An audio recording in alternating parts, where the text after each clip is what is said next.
আমি মনে করি এই জায়গাটায় খুব ভালো করে সকলের নোটিশ করা উচিত, চিন্তিত হওয়া উচিত, ভাবা উচিত। যদি স্বামী আয় করে 1 লাখ টাকা, বউ আয় করে আরো 80,000 টাকা, 1,80,000 টাকা মাসে ব্যয় করার সক্ষমতা অর্জন করা, তার চেয়ে অনেক বড় বিনিয়োগের জায়গা হচ্ছে সন্তান।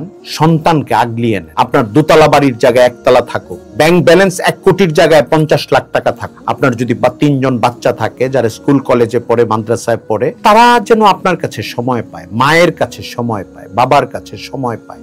সন্তানের বেড়ে ওঠার জায়গা, ভালো লাগার জায়গা, ভালো হওয়ার জায়গা আসলে মা বাবার কোল এবং আশ্রয়।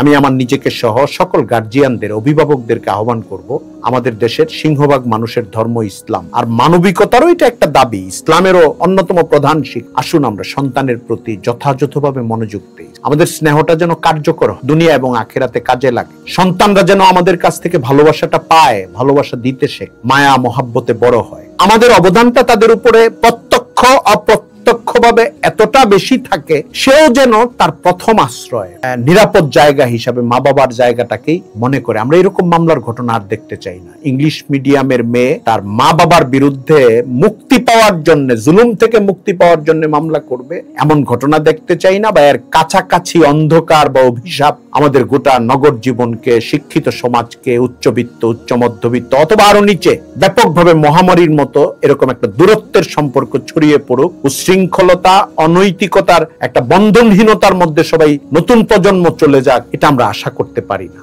এক্ষেত্রে গার্জিয়ানদের দায়িত্বটাই বড়। নতুন প্রজন্মকেও অনেক কিছু বুঝে শুনে অগ্রসর হতে হবে। আজকে হয়তো আমি মুক্ত হয়ে যাব মা বাবার বন্ধন থেকে, কিন্তু মা বাবা বলেই অনেক নিচে নেমে হলেও আমাকে আবার ঘরে তুলে নিতে চাচ্ছে। এই অবস্থাটা আমার জন্য সবসময় খোলা থাকবে না, এটা যেন আমরা বুঝার চেষ্টা করি। আল্লাহ তাআলা আমাদেরকে ভালো মানুষ হওয়ার, মুমিন হওয়ার, সযত্ন পরিচর্যার ভেতর দিয়ে আমাদের নতুন প্রজন্মকে লালন পালন করার তৌফিক দান করুন।